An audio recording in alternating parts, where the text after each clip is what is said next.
अस्सलामु अलैकुम वरहमतुल्लाहि वबरकातुह। बहुत पुराने जमाने की बात है। एक गांव में सालिम नाम का एक आदमी रहता था जिसकी दो बीवियां थीं। अल्लाह ताला ने उसे दो बेटे अता किए थे जो देखने में बिल्कुल एक जैसे थे। दोनों इतने मशाबेह थे कि देखने वाला धोखा खा जाता और समझता कि ये जुड़वां भाई हैं। चेहरा, कद और मुस्कुराहट तक में कोई फर्क नहीं था। कुछ अरसा गुजरने के बाद उन बच्चों के वालिद सालिम का इंतकाल हो गया। अभी यह गम कम भी ना हुआ था कि एक मां भी अपने बच्चों को छोड़कर इस दुनिया से रुखसत हो गई। अब उन दो भाइयों में से एक बच्चा यतीम हो चुका था क्योंकि उसकी अपनी मां मर चुकी थी। दूसरी औरत की सौतेली मां थी। उसने दोनों बच्चों की परवरिश की जिम्मेदारी उठा ली। सौतेली मां अपने सगे बेटे से बहुत ज्यादा मोहब्बत करती थी और चाहती थी कि हर अच्छी चीज उसी को मिले। लेकिन परेशानी यह थी कि दोनों लड़के शक्लो सूरत में इतने एक जैसे थे कि वह पहचान ही नहीं पाती थी कि उसका अपना बेटा कौन है और यतीम लड़का कौन। इस मजबूरी की वजह से उसे शुरू में दोनों के साथ बराबर का सुलूक करना पड़ा। एक दिन उस औरत ने अपने दिल में एक मक्काराना मंसूबा बनाया ताकि वह हमेशा के लिए अपने बेटे को पहचान सके। उसने बीमारी का बहाना किया और बिस्तर पर लेट गई। अपने पास एक सुई और धागा रख लिया।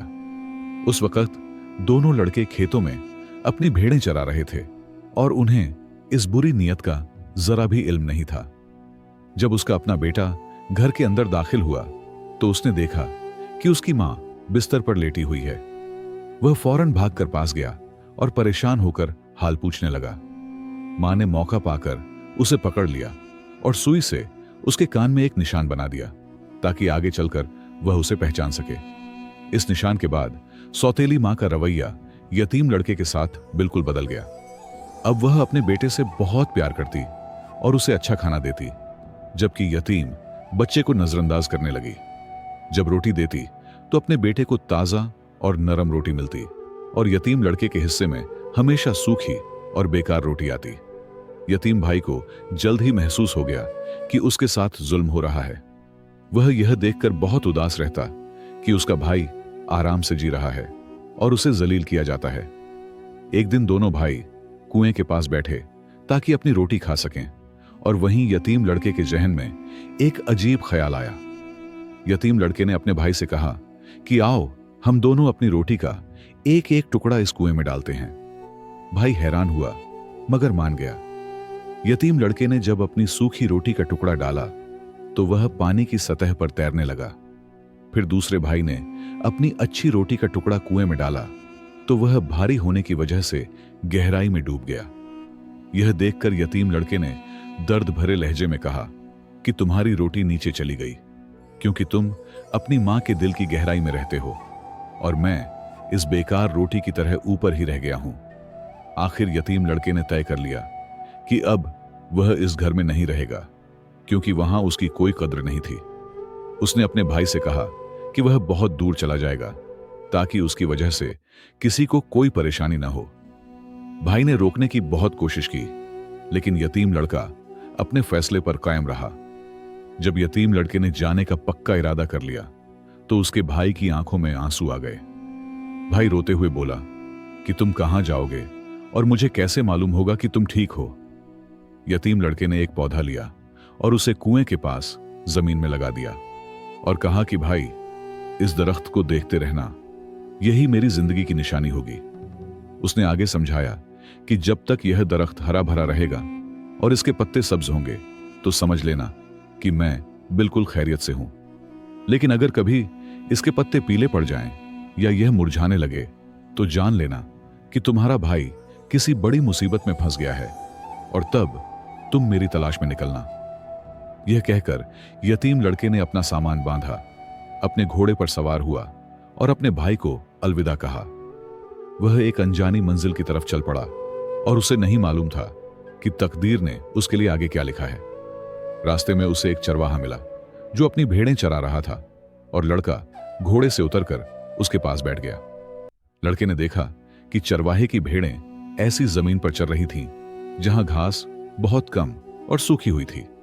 दूसरी तरफ एक बहुत बड़ा मैदान था जो हरी भरी घास से भरा हुआ था और नजारा बेहद खूबसूरत था, मगर वहां कोई जानवर मौजूद नहीं था। यह देखकर यतीम लड़का हैरान रह गया।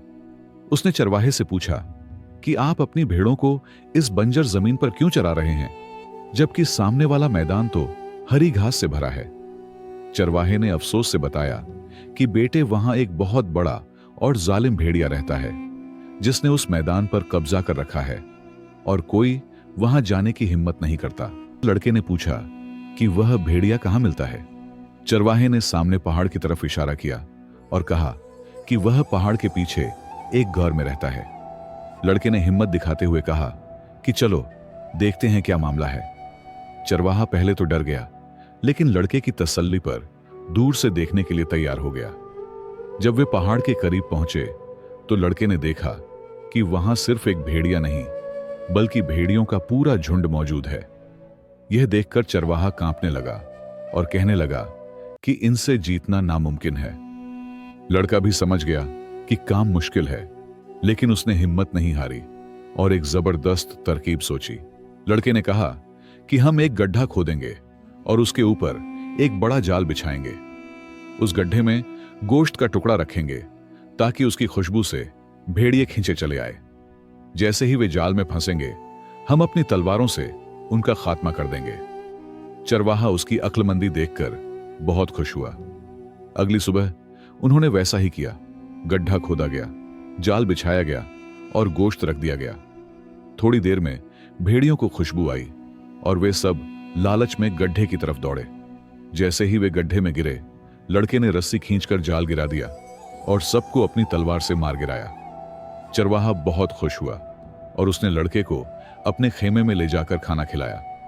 इनाम में उसने 3 बेहतरीन भेड़ें दी, लेकिन लड़के ने कहा कि वह अभी इन्हें साथ नहीं ले जा सकता और वापसी पर ले लेगा। इस तरह वह आगे के सफर पर निकल पड़ा। चरवाहे से रुखसत होने के बाद यतीम लड़का फिर अपने सफर पर रवाना हुआ। वह कई दिनों तक सहराओं और मैदानों में चलता रहा, यहां तक कि दूर उसे एक बस्ती नजर आई।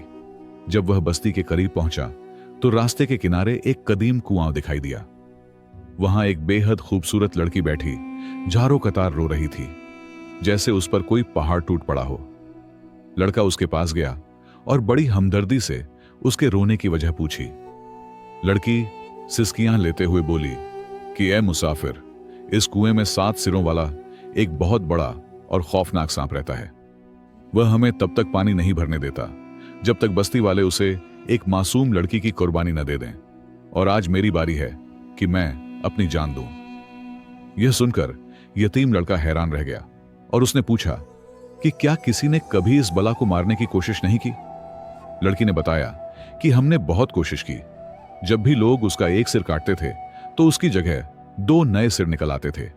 इसी तरह वह 3 सिरों से बढ़ते बढ़ते अब 7 सिरों वाला बन चुका है और बहुत ताकतवर हो गया है। लड़की ने आगे बताया कि शुरू में वह रोज एक भेड़ मांगता था। जब लोगों ने उसे मारने की कोशिश की तो वह गुस्से में आ गया और 1 हफ्ते तक पानी रोक लिया। फिर उसने रोज एक ऊंट मांगना शुरू किया और तीसरी कोशिश के बाद वह इतना नाराज हुआ कि 1 महीने तक पानी बंद रखा और अब वह रोज एक इंसानी जान मांगता है। लड़की रोते हुए बोली कि मैं इस शहर के बादशाह की बेटी हूं। मेरे वालिद बहुत आदिल और इंसाफ पसंद बादशाह हैं। उन्होंने हुक्म दिया है कि शहर की दूसरी बेटियों की तरह आज मैं भी कुएं में अपनी जान की कुर्बानी दूं, ताकि सबके साथ बराबरी का सलूक हो और लोगों को पानी मिल सके। अब मुझे मौत के घर में जाना होगा। यतीम लड़का यह सब सुनकर जरा भी नहीं घबराया। उसने शहजादी को हौसला दिया और कहा कि तुम परेशान मत हो, अल्लाह ने चाहा तो मैं इस शहर को इस मुसीबत से निजात दिलाऊंगा। शहजादी ने कहा कि यह बहुत मुश्किल है, क्योंकि इस सांप का सिर्फ एक ही असली सिर है। अगर वही कटे तो वह मरेगा, लेकिन हमें नहीं मालूम कि वह असली सिर कौन सा है। यतीम लड़का थोड़ी देर खामोशी से सोचता रहा और फिर उसने एक बेहतरीन तरकीब निकाली। उसने शहजादी से कहा कि मेरे पास इसका हल है। जब सांप किसी चीज को खाने निकलता है तो वह अपने असली सिर का इस्तेमाल करता है। हम एक इंसानी पुतला बनाएंगे और उसे लड़की के कपड़े पहनाएंगे। जैसे ही सांप उसे खाने आएगा, हमें उसके असली सिर का पता चल जाएगा। शहजादी को यह तरकीब बहुत पसंद आई और उसने फौरन जरूरी सामान का इंतजाम कर दिया। दोनों ने मिलकर एक पुतला तैयार किया और उसे कुएं के पास बिठा दिया।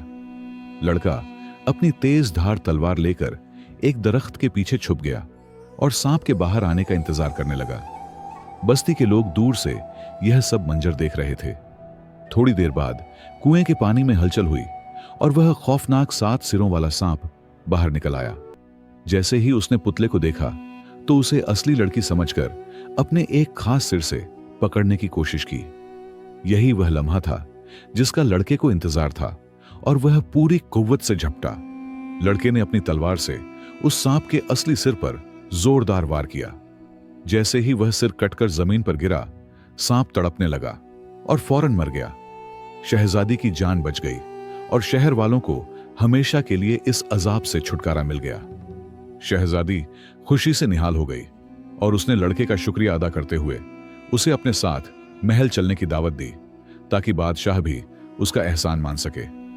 जब सांप मर गया तो लड़के ने महल जाने से इनकार कर दिया और कहा कि तुम जाओ, मैं अपना सफर जारी रखूंगा। शहजादी अकेली महल पहुंची तो लोग शोर मचाने लगे कि शहजादी अपनी जान बचाकर भाग आई है और यह नाइंसाफी है। बादशाह ने जब अपनी बेटी को जिंदा देखा तो वह भी हैरान हुआ और उससे वापसी की वजह पूछी। शहजादी ने अपने वालिद को पूरी कहानी सुनाई कि किस तरह एक बहादुर अजनबी नौजवान ने अपनी अकद्ल और हिम्मत से उस खौफनाक सांप को मारकर शहर को बचा लिया। बादशाह ने फौरन अपने सिपाहियों को हुक्म दिया कि उस नौजवान को ढूंढकर लाया जाए।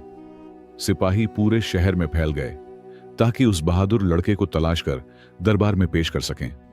जब सिपाही लौटे तो उन्होंने कहा कि पूरे शहर में कोई अजनबी नहीं मिला सिवाय एक लड़के के जो मस्जिद के बाहर बैठा है, लेकिन वह देखने में इतना मासूम और सादा है कि लगता नहीं वह एक चींटी भी मार सकता है। यह सुनकर बादशाह को गुस्सा आया और उसने कहा कि उसे फौरन लेकर आओ, मेरी बेटी उसे पहचान लेगी। जब लड़के को दरबार में लाया गया तो शहजादी ने उसे देखते ही पहचान लिया और कहा कि यही वह बहादुर इंसान है। बादशाह उसकी अकद्ल और बहादुरी से बहुत मुतासिर हुआ और बोला कि तुमने बरसों पुरानी मुसीबत खत्म की है, इसलिए हम तुम्हें जाने नहीं देंगे।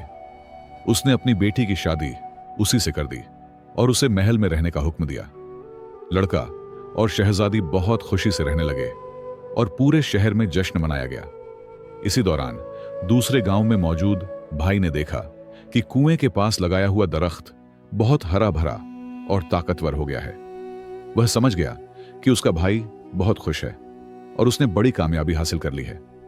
कई साल इसी तरह अमन और खुशी में गुजर गए। एक दिन लड़का शिकार पर जाने की तैयारी कर रहा था। बादशाह ने उसे रोककर चेतावनी दी कि बेटे, सहरा के करीब उस पहाड़ की तरफ मत जाना। वहां एक बहुत जालिम और जादूगर बूढ़ा रहता है। जो भी उसके घर के पास जाता है वह उसे अपने जादू से बीमार कर देता है और उसका इलाज नामुमकिन हो जाता है। नौजवान लड़का अपनी पिछली कामयाबियों की वजह से बहुत खुद एतमाद हो चुका था। उसे लगा कि शायद बादशाह बढ़ा चढ़ाकर बता रहे हैं और वह जादूगर उसका कुछ नहीं बिगाड़ सकेगा। तजस्सुस और बहादुरी के जोश में वह अपने घोड़े पर सवार हुआ और सीधे उसी जादुई पहाड़ की तरफ चल पड़ा। जैसे ही वह पहाड़ पर पहुंचा और घर के सामने खड़ा हुआ, एक बेहद डरावना जादूगर बाहर निकला। उसने देखा कि एक नौजवान तलवार लिए सामने खड़ा है। इससे पहले कि लड़का कुछ कर पाता, जादूगर ने अपनी छड़ी घुमाई और अजीब अल्फाज पढ़े, जिससे बिजली जैसी रोशनी निकली और सीधे लड़के को जा लगी।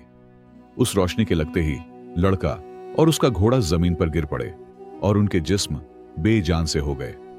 वे हिलने डुलने की ताकत खो बैठे और शदीद तकलीफ में मुब्तला हो गए। जादूगर जोर जोर से हंसा और उस बेबस नौजवान को तड़पता छोड़कर अपने अंधेरे गार में वापस चला गया। उसी वक्त दूर दराज गांव में भाई ने देखा कि कुएं के पास वाले दरख्त के पत्ते अचानक पीले पड़ गए हैं और झड़ने लगे हैं। वह फौरन समझ गया कि उसके भाई पर कोई बहुत बड़ी मुसीबत आ पड़ी है और अब उसे उसकी मदद के लिए निकलना होगा। उसने बिना देर किए अपना घोड़ा तैयार कर लिया। यतीम लड़के का भाई अपने घोड़े पर सवार होकर तेजी से रवाना हुआ। वह उसी रास्ते पर चला जहां से उसका भाई गया था। रास्ते में उसे वही चरवाहा मिला जिसकी लड़के ने कभी मदद की थी। चरवाहे ने उसे देखते ही यतीम लड़का समझ लिया, क्योंकि दोनों की शक्लें बिल्कुल एक जैसी थीं और पहचानना मुश्किल था। चरवाहा खुशी से बोला कि ऐ नौजवान, तुम वापस आ गए। देखो, तुम्हारी दी हुई 3 भेड़ें अब बढ़कर बहुत ज्यादा हो गई हैं। आओ और अपनी अमानत संभाल लो। भाई समझ गया कि उसका भाई यहां से गुजर चुका है और उसने इस चरवाहे पर एहसान किया था। उसने कहा कि मैं वापसी पर यह भेड़ें ले लूंगा। भाई आगे बढ़ा और उसी शहर में पहुंच गया जहां उसका भाई था। जब वह शहर में दाखिल हुआ तो लोग उसे देखकर सलाम करने लगे और समझे कि उनका शहजादा शिकार से लौट आया है।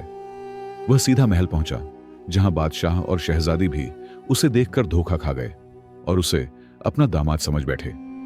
भाई ने बादशाह को सच्चाई बताई कि वह उसका जुड़वां भाई है और असली शहजादा किसी बड़ी मुसीबत में फंस गया है। बादशाह ने परेशान होकर बताया कि वह शायद जादूगर के पहाड़ की तरफ चला गया है और अभी तक वापस नहीं आया। भाई ने कसम खाई कि वह हर हाल में अपने भाई को उस जालिम जादूगर के जादू से आजाद कराएगा।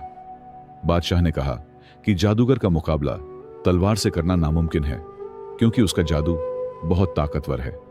उसने शहर के सबसे बड़े आलिमों और हकीमों को दरबार में बुलाया ताकि इस मुसीबत का कोई हल निकाला जा सके। सबने मिलकर बहुत सोच विचार किया कि आखिर इस जादू को तोड़ने का तरीका क्या हो सकता है। आखिर एक बहुत बूढ़े और तजुर्बेकार आलिम ने बताया कि सहरा के एक खास कोने में एक नायाब जड़ी बूटी उगती है। अगर उस बूटी को बहुत ज्यादा मात्रा में जमा करके जादूगर के गार के चारों तरफ जलाया जाए तो उससे उठने वाला धुआं उसकी जादुई ताकत को कुछ वक्त के लिए खत्म कर देता है। बादशाह ने फौरन अपने सिपाहियों और शहर वालों को हुक्म दिया कि वे सहारा से वह जड़ी बूटी जमा करें। पूरे शहर के लोग अपने प्यारे शहजादे को बचाने के लिए इस काम में लग गए। थोड़ी ही देर में जड़ी बूटियों का बड़ा ढेर इकट्ठा हो गया और सब लोग पहाड़ की तरफ चल पड़े। भाई ने सबको हिदायत दी कि पहाड़ के चारों तरफ आग लगाकर उन जड़ी बूटियों को जलाया जाए। जैसे ही आग लगी, काला और खुशबूदार धुआं पूरे पहाड़ पर फैल गया। जादूगर अपने गार में था कि अचानक उसे चक्कर आने लगे और उसकी जादुई छड़ी बेअसर हो गई। वह घबरा गया। उसी लम्हे भाई तलवार लेकर गार की तरफ दौड़ा। जादूगर ने मंत्र पढ़ने की कोशिश की, मगर धुएं की वजह से उसकी आवाज ही नहीं निकल पाई। भाई ने मौका देखकर अपनी तेज तलवार से उस जालिम जादूगर का सर कलम कर दिया और इलाके को उसके शर से पाक कर दिया। जादूगर के मरते ही उसका सारा जादू टूट गया और यतीम लड़का और उसका घोड़ा, जो जमीन पर बेबस पड़े थे, धीरे धीरे होश में आने लगे। जब यतीम लड़के ने आंखें खोलीं तो अपने सामने अपने जुड़वां भाई को खड़ा पाया। दोनों भाई एक दूसरे के गले लगकर बहुत रोए और अल्लाह का शुक्र अदा किया। जादूगर के मरने के बाद यतीम लड़का धीरे धीरे ठीक होने लगा। जब उसकी ताकत वापस आ गई तो उसने अपने भाई का दिल से शुक्रिया अदा किया, जिसने अपनी जान खतरे में डालकर उसे बचाया था। फिर दोनों भाई घोड़ों पर सवार होकर महल की तरफ रवाना हुए, जहां बादशाह और शहजादी बेसब्री से उनका इंतजार कर रहे थे। जब दोनों एक जैसे भाई दरबार में दाखिल हुए तो हर कोई हैरान रह गया, क्योंकि उनमें फर्क करना नामुमकिन था। बादशाह यह देखकर बहुत खुश हुआ कि जादूगर का खात्मा हो चुका है और उसका दामाद बिल्कुल सही सलामत है। पूरे शहर में फिर से जश्न मनाया गया और गरीबों में खाना और मिठाइयां बांटी गईं। यतीम लड़के के भाई ने कहा कि अब उसे अपने घर वापस जाना चाहिए, लेकिन यतीम भाई उसे छोड़ना नहीं चाहता था और बोला कि तुम कहीं नहीं जाओगे, बल्कि मेरे साथ इसी महल में रहोगे। भाई ने जवाब दिया कि उसे अपने घर की फिक्र है जो वह पीछे छोड़ आया है। आखिरकार यतीम लड़के ने एक फैसला किया और बादशाह से इजाजत ली कि वह अपने भाई और उसके पूरे खानदान को भी यहीं बुला ले।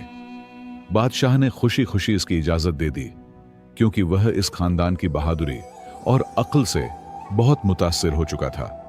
भाई अपने गांव लौटा ताकि अपना सामान समेट सके। वापसी के सफर में वह फिर उसी चरवाहे के पास रुका। चरवाहे ने खुशी से सारी भेड़ें और बकरियां उसके हवाले कर दी जो अब पहले से कहीं ज्यादा हो चुकी थी। भाई वह सारा माल लेकर अपने घर पहुंचा, जहां उसकी मां बूढ़ी हो चुकी थी और अपने की पर शर्मिंदा थी। भाई अपनी मां साथ लेकर वापस अपने शहजादा भाई के पास पहुंचा। जब वे शहर पहुंचे तो यतीम भाई ने उनका शानदार इस्तकबाल किया। उसने अपने भाई के लिए महल के करीब ही एक बहुत बड़ा और खूबसूरत घर बनवाया, ताकि दोनों भाई हमेशा एक दूसरे के करीब रह सकें। अब यतीम लड़का सिर्फ एक मजलूम बच्चा नहीं रहा था, बल्कि एक ताकतवर और इंसाफ पसंद हाकिम बन चुका था। उसने अपनी सौतेली मां को भी माफ कर दिया और उसकी खिदमत की, जिससे वह औरत बहुत मुतासिर हुई और उसे अपनी गलती का एहसास हो गया। इस तरह दोनों भाइयों ने मिलकर शहर की तरक्की के लिए बहुत काम किए। उनकी जोड़ी पूरे मुल्क में मशहूर हो गई और लोग कहते थे कि भाई हों तो ऐसे हों।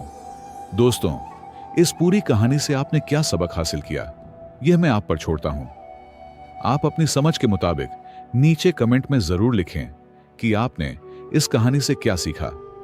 मुझे उम्मीद है कि आपको यह कहानी पसंद आई होगी। बहुत बहुत शुक्रिया दोस्तों। मिलते हैं एक और कहानी के साथ।